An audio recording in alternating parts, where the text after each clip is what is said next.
My God is a necessary being. God is a necessary being. Sounds deep, pero teka lang. Sabi ng mga religious, lahat ng bagay sa universe ay contingent. Ibig sabihin, hindi sila pwede mag-exist. So, kailangan daw may isang bagay na necessary na dapat mag-exist. Kahit anong possible world daw. At yun daw ay si God. Parang sinasabi nila na kung walang necessary being, wala dapat kahit ano. Kaya, God daw ang ultimate cause ng lahat. Pero teka, I could easily say that the universe itself could be necessary. Hindi kailangan may God para may existence. There are theories like the multiverse na nagsasabing pwedeng may multiple universe na walang need for a single necessary being. It could be a series of necessary constant sa isang universe or multiple necessary beings, or the universe itself could be necessary. Quantum mechanics. Sa quantum mechanics, may mga event na nangyayari without clear causation, like the quantum fluctuation. Hindi ibig sabihin na everything needs a cause, so ang argument na everything must have a cause doesn't hold up. At kahit na if we go with the idea of a necessary being, hindi naman ibig sabihin na yun automatically ay isa ng God. Pwede rin naman impersonal force or abstract principle lang, like the laws of nature or the laws of physics.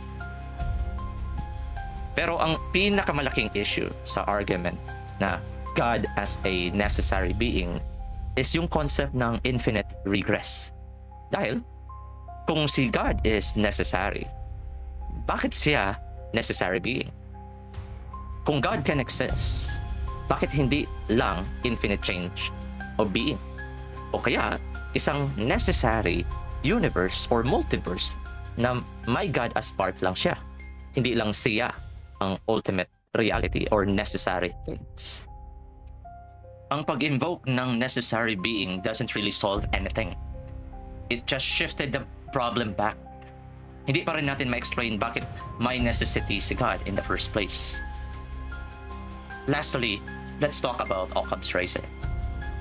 Parang simple lang ang ibig sabihin ng Occam's razor.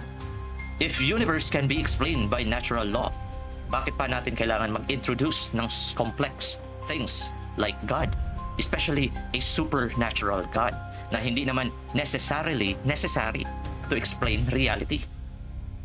Occam's razor says na kung may simple explanation, yun lang ang pipiliin natin. And honestly, invoking God as a necessary being complicates things a lot. So in the end, while the argument for God as necessary being sounds like interesting sa mga taong gumagamit nito, it doesn't really prove anything. It's a nice philosophical tool, pero it doesn't fully explain everything. Maybe may mga bagay na we don't have any answer yet, pero it does not mean na pwede lang tayong gumagawa or mag-invent ng mga necessary being to fill this gap.